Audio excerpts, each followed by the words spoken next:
বৈষম্য বিরোধী আন্দোলনের অন্যতম প্রধান আইকন শহীদ আবু সাঈদ এবং শহীদ মুগ্ধের নামে জাতীয় বিশ্ববিদ্যালয়ের আওতাধীন দেশব্যাপী সব কলেজে শহীদ আবু সাঈদ ও মুগ্ধ ট্রাস্ট স্কলারশিপের ব্যবস্থা করা হবে বলে জানিয়েছেন উপাচার্য অধ্যাপক এএসএম আমানুল্লাহ।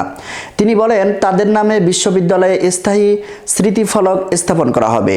শুক্রবার 15 নভেম্বর রংপুরের পীরগঞ্জে জাফরপাড়া গ্রামে শহীদ আবু সাঈদের কবর জিয়ারত এবং তার পরিবারের সঙ্গে দেখা করে এই কথা বলেন উপাচার্য। জাতীয় বিশ্ববিদ্যালয়ের এক সংবাদ বিজ্ঞপ্তিতে জানানো হয়, এ সময় তিনি দাঁড়িয়ে আবু সাঈদের কবরে 1 মিনিট নীরবতা পালন করেন এবং শহীদ আবু সাঈদ সহ সব শহীদের আত্মার মাগফিরাত কামনা করেন। তিনি বৈষম্য বিরোধী ছাত্র আন্দোলনের অন্যতম শহীদ বীর আবু সাঈদের রক্তের উপর যেন নতুন বাংলাদেশ আজ দাঁড়িয়ে আছে, তাকে বৈষম্যহীন বাংলাদেশ গড়ার দৃঢ় প্রত্যয় ব্যক্ত করেন।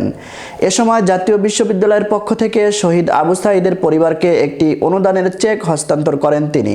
উপাচার্য বলেন, দেশের সব কলেজ এবং শিক্ষা প্রতিষ্ঠানে বৈষম্য বিরোধী আন্দোলনের নিহত শহীদের নাম, কলেজের ভেতরে অবস্থিত শিক্ষা বিভিন্ন স্থাপনার নামকরণের উদ্যোগ জাতীয় বিশ্ববিদ্যালয় প্রশাসন গ্রহণ করবে, যাতে আমাদের আগামীর বাংলাদেশ প্রজন্ম থেকে প্রজন্ম এই জাতীয় বীরদের আত্মত্যাগকে স্মরণ করতে পারে।